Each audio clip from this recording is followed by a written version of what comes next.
Good morning, everyone. It's really a pleasure to see all of you here today in Chicago on a beautiful, sunny, 80-degree Chicago day. And I'm glad that you're all inside with us here. This is a very exciting event for all of us. This is the 5th time we've come together under the auspices of the Oncofertility Consortium. And today and the next 2 days are going to be really a celebration of what we've accomplished and deep thinking about what we need to do yet and how we're going to be able to do that.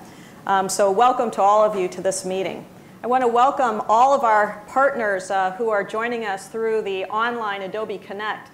We have an international group of colleagues who are joining us from around the globe, and I want to give a special welcome to all of you. I also want to extend a very special welcome to all of our NIH Program Officers who have taken time out of their schedule to not only come and be with us in person here today, but every day think about us. I believe that you think about us every day.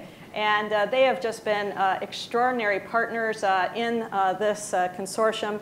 And we are grateful to them for all that they have provided to us. So as we think about 5 years ago and 5 years ahead, it's important for us to, at this juncture, to really take a moment and pause and ask what has been accomplished and how do we move forward. So this is what I call a little bit of a walk down memory lane as we think back over what has happened, as well as then a call to action. I want to remind us of our shared mission today so that it's really clear to all of us what we've tried to accomplish, to highlight some of the technical achievements and try to quantitate some of the ways that we've tried to build a cohesive interdisciplinary team. And then at the end, come back to thinking about how we can increase our capacity to act as we sustain our efforts going forward. About 5 and 6 years ago, this was in fact the logo for our roadmap. The roadmap grant, as you know, was meant to have teams formed that would solve intractable biomedical problems. And I think this was one of the most far-reaching of NIH's mechanisms that was ever developed. But from this shield, our early logo, then ultimately came the ribbon. And this represents the logo for our patients and providers and all of us. It provides something that we can rally around. And as many of you recall, it is emblematic of interdisciplinary work by the intermingling of the smooth and the dotted lines with the deep purple representing the knowledge of self and the green, the eternal hopefulness of the future, with the dots representing eggs or sperm or embryos, whatever you prefer, moving into the smooth lines of the common ribbon. But the ribbon is a little bit bowed. It is a little bit expectant, and so subliminally gives us all a notion of that fertile state that we are hoping to provide to young cancer patients. So I think a little bit of an upgrade from our 2006 logo to the ribbon that we all now wear so proudly. If we then look to our mission, it has largely been unchanged. And I think this is really one of the most impressive parts of the program, that our original goal still really resonates, I think, even today. And that is to really focus on the fertility threat of a cancer diagnosis in young people and to serve as an authoritative voice for the patients while creating corridors of communication and discovery research that allowed oncologists and reproductive specialists to work hand in hand with bioengineers, bioethicists, lawyers, and education specialists. So all of this was what we first imagined would really be the way that we could impact this particular unmet need, particularly for young women, in an enduring way. So in 2007, if we look back to the first year of the grant, fertility preservation certainly was an option for young men at the time, although, as we know, navigation for those young men was not always available. So there were mature technologies, and there certainly were cases, many more cases than for women, where fertility options were provided. Young women had the same hope for survival, but in many cases had no fertility management options provided to them and weren't even told that there might be an impact on their long-term fertility, or in fact they could be immediately sterilized by that treatment. And of course we have many examples of young women who courageously worked against the system to try and provide fertility preserving options for themselves and their future family. And Lindsay Norbeck has been a great advocate and spokesperson for young women for whom fertility options were urgently needed. When we initially imagined the grant, there were really 3 reasons these young women were not being provided options. There was an information gap, that there really wasn't enough information to provide to the patients from the oncologist about the fertility threat. There was a data gap. We didn't know what the gonotoxicity of many of the drugs might be. And there was an option gap. Basic science needed to step up and provide new options for young cancer patients. And so these were the areas that we thought as a group we could work to provide better options for cancer patients. We then brought together what I think are just the most superb and altruistic group of leaders that one could imagine for this program. These are our Oncofertility PIs, and you'll be hearing from all of them today. Dick Stauffer on the right, next to me, and then Jeff Chang and Mary Zielinski, Kemi Jonah in the middle, Lori Zoloff, Christos Koutaferis, Clarissa Gracia, and Lonnie Shea. What a great group of PIs to have worked with, to share this road with, and they represent many of you in the room, and areas like the National Physicians Cooperative, or like our bioethics group, or like our basic scientists, that really have been committed to this area over the entire length of this program and remain committed to finding ways to continue and sustain the activity. Over the last several years, it's been a very exciting time for all of us in reproductive science and medicine, and in fact, the Nobel Prize went to reproductive medicine just last year, and it was a great time for all of us when we heard that IVF technology was being honored for this award, and Robert Edwards was given the Nobel Prize in 2010. Not to draw direct comparison between the Nobel Prize and what we're doing, but I think what we've done is expanded what the IVF offerings have provided. Oncofertility really is an emerging discipline that blends oncology and reproduction and extends our more historical understanding of fertility preservation to cancer survivors. And not only that, oncofertility is now kind of a passé word because, in fact, it's not just cancer patients that we're thinking about. We're thinking about much more broadly young women who have a fertility-threatening intervention of any kind, that fertility management can be offered. We also imagine creating a community of practice to support decision-making around an anticipated future.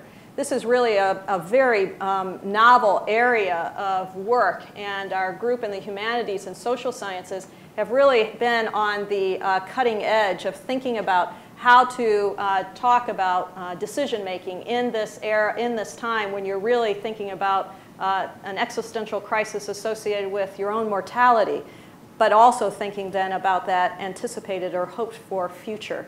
So we've brought all of these areas together under this area of oncofertility to try and bring us together as a community of practice and hopefully provide better options for our cancer patients. So the first thing we really worked on at the very outset of the grant were tools for the patients themselves. We knew that, that there were many times patients who wanted fertility options but just didn't know where to go. They didn't know enough about their own reproduction as young people to make good decisions. And then many times they needed to be their own best advocates. And so our first goal was to provide advocacy tools to help these patients be able to be their own best advocate. And so this represents some of those tools that were generated over the last 5 years. MyOncofertility.org was launched at the very beginning of our grant, and it still serves as a very important portal for patients, for parents, and for their partners. And it includes a series of videos and animations that get well used. And I think the reason, again, is because we don't often, as a 21-year-old, know exactly what our reproductive cycle is. And so this provides didactic, digestible information that helps with that decisioning process. We also built very early on the notion of patient navigation. And I've just come from San Diego this Friday, where, of course, there was no electricity, but we persisted anyway, from the National Clinical Oncology Nurse Navigating meeting. this is the 3rd year of its existence, where this notion of navigating, or as Kristen Smith calls it, shepherding patients and doctors and families through the process of fertility preservation is so important. And so patient navigation was one of the things that we really put into the program right at the outset. We have the National Fertility Hotline with over 2,500 referrals throughout the network now, and I think that represents real success and achievement of this program, that throughout the network there are a large number of women and physicians who are being provided options, and sometimes it's just a question that can be answered relatively quickly, and other times it's a need that requires that patient to move from one center to another. Whatever that need, this Fertline is actually managing it. And this last year we relaunched the Oncofertility site in Spanish. We're very committed to ensuring that all people are able to get the information they need, and so we have the My Oncofertility for patients in English as well as in Spanish. And I mentioned Kristen Smith as our great patient navigator. It's a great picture, Kristen, don't worry. And she represents some of the rest of you in this room who are also navigating young cancer patients throughout the Oncofertility, throughout the National Physicians Cooperative. Jeff Chang has done a terrific job of really inspiring each of the cooperative sites and making sure that there are interdisciplinary teams and a navigator, and Kristen serves as this kind of national network coordinator, ensuring that people get information as quickly as possible. So we really thought about patients first and foremost, and I think that has been a hallmark of this consortium. We also wanted to build our clinical capability, and Jeff Chang here has been really remarkable in what he's done to try and bring the group of clinical colleagues together, not only here domestically in the United States, but across the globe, really carrying the banner for oncofertility far and wide. And what he has helped do is instill in each of our sites the notion of the oncofertility treatment team, that you have to have a group of people who are really thinking about the problem, and they can be local or they can be peripheral. We can bring teams in a virtual way to ensure that that patient gets the information they need and is provided the option that they want. And Jeff has a great quote that I use quite often, which I have here. We have a chance to get this right, but we have to do it together.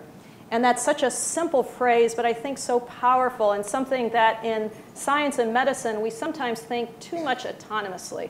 We think about my own laboratory or my own practice. But what Jeff is saying is so important, and that is that we have to work together to make sure that the breakthroughs that we want to make can be done on the time scale that we want to make them. Diffusion actually works, but over evolutionary time. What we need is active transport to ensure that the work that we're doing can get from the bench to the bedside or from the desk to the patient and the physician as quickly as possible. We also have addressed the physician's need through the launch of an iPhone app, and I meant to have my iPhone here to whip it up and show you, but we're really proud of the relationship we have with the Hormone Foundation, and this provides in your pocket guides. If your pocket has only an iPhone, this is for you, and it was delivered to 22,000 physicians in the last 2 months. This was a distribution that I think we are all so proud of, and our relationship with the Hormone Foundation has been so important to this endeavor. This provides provider pocket guides as well as patient fact sheets, and you'll find those out on the in the outer corridor. You can pick those up. You can pick as many of them up as you want. We'll print more. But this gives the patient immediate information as well as the provider decision trees to allow them to navigate men, women, or children through both fertility concerns as well as symptom management issues associated with the loss of endocrine control of the gonads. We also have, as many of you know, blogs and tweets. We have the free app. We have a whole series of tips and guides for all our clinical colleagues.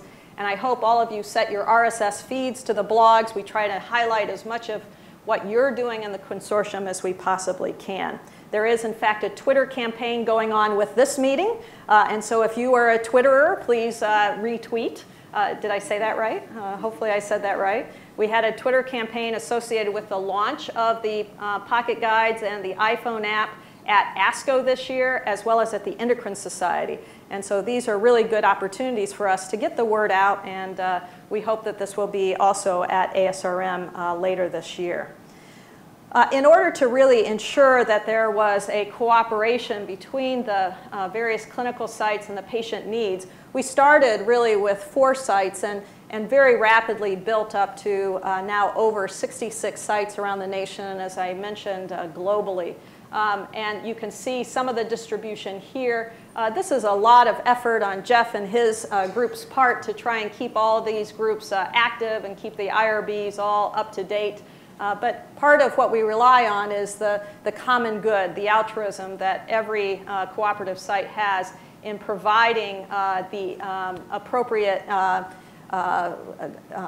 information to their patients. And so this has been, I think, one of the things that has been most exciting, that the patients no longer need to fly from Los Angeles to Chicago, but in fact can be routed very close to where they live.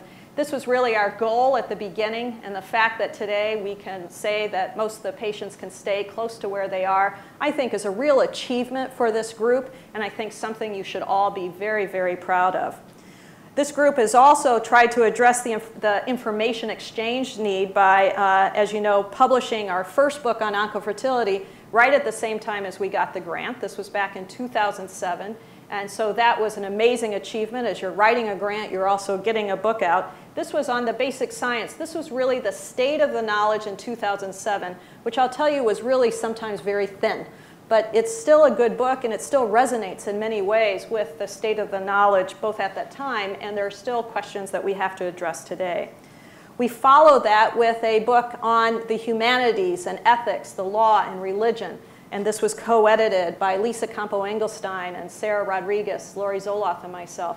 And this really encompassed the whole patient, from how they might interact with this if their background was as a Mormon or as a Jewish upbringing, to some of the ethical issues, not just of the person, but of society. And this, I think, is a resonant book that will last for quite a time, because it really asks the important questions that we all need to wrestle with as new medical interventions are provided. And so this consortium really should be proud of this book, of really being thoughtful about what the community might need, not just at the bench or not just at the bedside, but really the whole person. And so that's a very important book as well. That was published in 2010. And coming in 2012, Clarissa Gracia is editing a book on oncofertility clinical practice.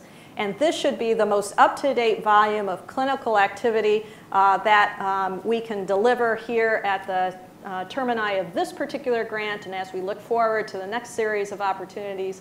And I think all the chapters have been collected, and they are really exceptional.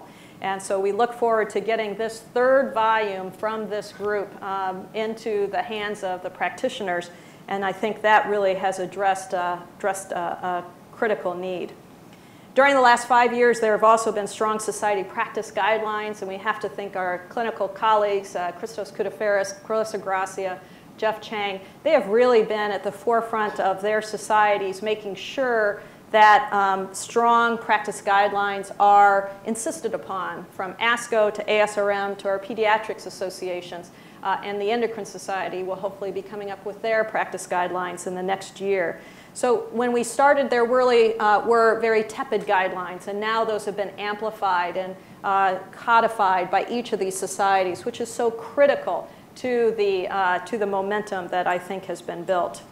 And we also have extraordinary advocates and partnerships. We started with great NIH Program Officers who are our advocates inside the Beltway, making sure that our grant received the best attention possible. And we are, again, so grateful to them, as I said in the opening remarks, for all that they do for us every day to make sure that we can do the work that we do. We also thank Fertile Hope and Gilda's Club, and in particular Laura Jane Hyde and Joyce Reinecke and Lindsay Norbeck. They were with us right at the beginning, and Laura Jane Hyde has been a great person to talk with throughout this whole 5 years, and we really appreciate her leadership on the Community Action and Advisory Board. And we also have great relationships with the Hormone Foundation, and as I said, we put out an iPhone app and we delivered it to 22,000 physicians. That's a pretty big number, and we're so proud of what we can do with them. And there's a number of other folks who are listed here, some of whom didn't even exist 5 years ago. Immerman's Angels and I2Y. Matt Zachary has been a great partner with us. And then companies who have put money into some of the ancillary activities of the program. We've been so grateful for their partnerships, as well as ESHRA and ASRM. ESHRA hosted a full-day dual meeting on oncofertility in Stockholm this year, where many of us were able to talk with our colleagues globally. And the momentum that is gaining is really quite exciting. In research over the last 5 years, we started with this notion of alginate, and Lonnie Shea decided that we could make an artificial ovary. And perhaps he was one of a few people who thought this could be done. And he came up with the notion of using seaweed, which is great in public talks to be able to say we're building artificial ovaries in seaweed. As Dick said a couple of years ago, using this artificial ovary notion where we're supporting the follicle and can now isolate it and study the egg and the somatic cells in culture, we've learned more about the follicle, particularly in the primate, in the last couple of years than we have in the past 20 years. It's been a very exciting time, and part of what you'll hear today is some of that momentum, some of that new science, some of the things that we really think are going to translate directly to clinical care. You can see that we've had success all the way from the dog to the rhesus, the baboon, and the human. And I think, again, you're going to hear some very exciting outcomes today. We had originally newborn and new age, which were born from the in-follicle maturation technology. They are still my favorite mice. And now we have, as Jackie Jarris named them, new destination, which are the mice born from the transplant technology. So we promise we're not going to name too many more animals, but I just thought this was too good to pass up. The progress that's been made in non-human primate, as you'll hear from Dick Stauffer in just a moment and from Mary Zielinski later in the day, have been really breathtaking. They have been able to freeze and thaw ovarian tissue and get good quality follicles. And they also have embryos that are fertilized zygotes as well as early embryos from the technology. This is the breakthrough we've been looking for, because this says what we're doing is possible. Just as New Age and Newborn led the way originally for the grant that we started with, this zygote on the right-hand side leads the way for the next 5 years. It says that the stewardship that we have for the patient's tissue, we are still committed to, and we are making the breakthroughs that we think are necessary for that patient's use. In the humanities, there have been new discoveries that are extraordinary. They are deep. They really cut on the edge of what it is, as Lori Zoloff says, the narrative of what it is to be human. We've talked, they've published on justice and access to treatment, on the challenges of a new temporality, what it means to think about being a patient with a sometimes mortal disease, and time and the future. On consent and disclosure, really deep thinking there. On beyond cancer to lifestyle choices and what regulation means for the individual and for the public. On religion and oncofertility, where a great deal of work has happened, and I think you'll hear from Lori Zoloff this afternoon in her keynote address about what she has done in this area to bring together religious leaders around the topic of oncofertility, as well as biological and non-biological options. Our education programs have been phenomenal. Kemi Jonah and his group have really led the way in ensuring that this information is disseminated to the next generation of thought leaders. And we have a large number of students in Chicago, in San Diego, in Portland, in Philadelphia. And this year there will be a new OSA site in Colorado with Lakshmi Kondapalli leading that effort. And it's really one of the things that I think we all are so excited about, to see these young students whom we introduced earlier to really get a foothold in the sciences at this early age and see it from the patient's eyes, as you all have as you've listened to the patient's talks. And I think Christos said it very well last year. We are training the next generation of clinicians, of scientists, and of leaders. and we're doing that at all levels, and this is an exciting part of this program. We've looked at how well we've done numerically. We've looked at the number of patient calls and referrals. We've looked at the number of publications. There have been an increase in citations over the last 5 years from this group, and while the history of this notion dates back to the 70s, research in the field really has increased dramatically since 2006 when this grant was initiated. And in fact, there's been a 32% increase in growth annually of publications in this field, which is really a steep trajectory, and we are benchmarking this against nanotechnology, so we're taking on the big kahuna in this particular area. So our scientific goals required interdisciplinarity, as we suggested at the outset of the grant, and Stephen Chu, who is the director of our Department of Energy, said, we seek solutions. We don't seek, dare I say this, just scientific papers anymore. We love cover art, but it's important that we have good stewardship to our patients. And to Stephen Chu, I add a quote of my favorite local physician, Ralph Kaiser, who said, it's really just a matter of 2 neurons that we get this done. And I think that's a great quote, and you're shown here as one of his patients, and in fact, his cancer patient with 2 babies that have been born in the last 2 years since the initiation of this program. So not only are we seeing the basic science breakthroughs and the clinical management and operations put into place, we're seeing babies born from cancer patients who wouldn't have had that option had this program not existed. So have we filled those gaps, the information gap, the option gap, the data gap? I think we have. I think there are practice guidelines that instruct our clinicians to provide the option. We now have more options than ever existed before, and we're really working to make this intractable problem visible and be able to provide our basic scientists and clinical colleagues with the kind of information they need to make the next generation of breakthroughs. But we still have miles to go. We now have the roadmap in hand. We know our destination, but we still need to get meiotic maturation in the human, and the non-human primate is leading the way. We need to develop comprehensive clinical practice guidelines, which are underway, and we need to inculcate this idea into basic medical curriculum. And we still have ways to go in terms of thinking from a public perspective about the personal versus the public interest, about reimbursement policy, about religious context. And these are the places that we need to go next. Oops. So how are we going to do this? Well, certainly in our workshops we're going to be talking about this, but I would say that one of the things that we have done best is to stay together. If I just go back to my lab, I will not succeed. If you just go back to your clinic, you will not succeed. If this is our underlying principle, I think we all can agree that we need to stick together, and we need to diversify our portfolio from governmental support to private sector alliances to philanthropy. And I think these are some of the ways that we need to work hard and aggressively to ensure that this group can stay as much aligned as it is today. So in conclusion for this talk, I just want to congratulate all of you. What a remarkable 5 years. What a remarkable group of people. The research, the clinical practice that's being daily translated into patient care is so exciting.